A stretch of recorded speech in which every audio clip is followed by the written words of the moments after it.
Let's turn now to Washington Post Associate Editor and Pulitzer Prize-winning columnist Eugene Robinson, also the author of Disintegration, The Splintering of Black America.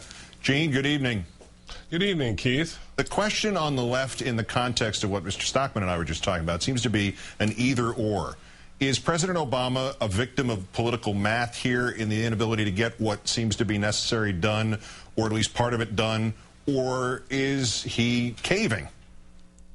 Well, just one quick second. I can't help but comment on that last interview. David Stockman, whose name used to be synonymous with right-wing economic kookiness, that was so far out that people couldn't even, it was almost a joke. And he hasn't moved. He's making sense. The Republican Party has moved so far to the right that it has left David Stockman to the left on economic issues. That just leaves me gobsmacked, as the Brits would say. This was center-left sitting at my right. I know, Keith. I just don't. It's, where did we come in anyhow? But President Obama, is he caving, or is he dealing with reality? Maybe a bit of both. The problem is nobody really knows. You go to the White House and you get a briefing from senior administration officials, and you try again to find out, okay, fine, but just tell me, if you're going to cave, that's fine. Just what's the bottom line? What are you guys doing? And what you get is not a clear answer. What you get is, I was going to say ambiguous, but ambi implies two things, one or the other. It's and polygamous isn't the word, but you know what I mean. It's you get much, basically. Yeah.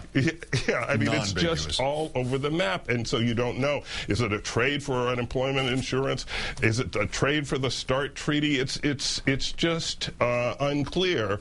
And if you think I'm frustrated, talk to Democrats on the Hill. Well, and to one of them, let me read this from Senator Tom Harkin. He campaigned, meaning Mr. Obama, on allowing the rates for the rich to expire. Was very strong on that, and sometimes there are things that are just worth fighting for. And then Harkin was asked, what if the president compromised on that? He would then just be hoping and praying that Sarah Palin gets the nomination. Okay, what's he saying there? Well, I think he said, look, you can make the argument that come 2012, most of President Obama's base is going to come home and all is going to be well. I've been traveling a bit on book tour. I've been talking to a lot of people. There is a frustration out there among the president's liberal base and the Democratic Party about specific policy issues like the middle-class tax cuts, which some people are seeing, frankly, as a line in the sand, and also about the question of, is he or is he not going to fight the Republicans? It's clear which way they want to take the country. Is he going to resist that? Does he have an idea where he's going to take the country?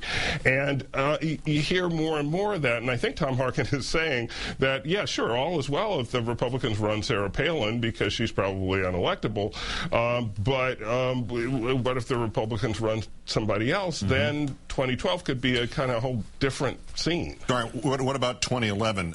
Based on how the president handled the Republicans while he had majorities in both houses, what happens next month when he doesn't anymore?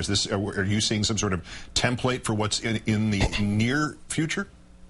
Well, I don't think we can call this a template yet, simply because it's so indistinct and not yet defined. One way the president could go would be to say, okay, for this next 2 years leading up to the next election, he's going to tack to the right. He's going to make a tactical decision to tack to the right, and I actually think that wouldn't make me particularly happy, and it wouldn't make a lot of people particularly happy, but I think that would be preferable to just drifting and being shoved to the right, being led to the right, being kind of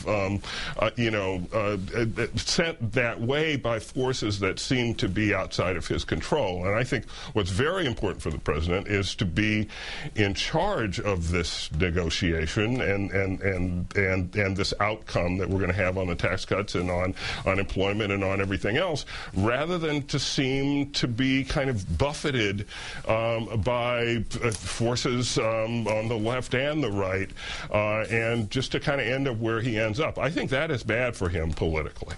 Gene Robinson of the Washington Post. Always a pleasure, Gene. Have a good weekend. Great to talk to you, Keith.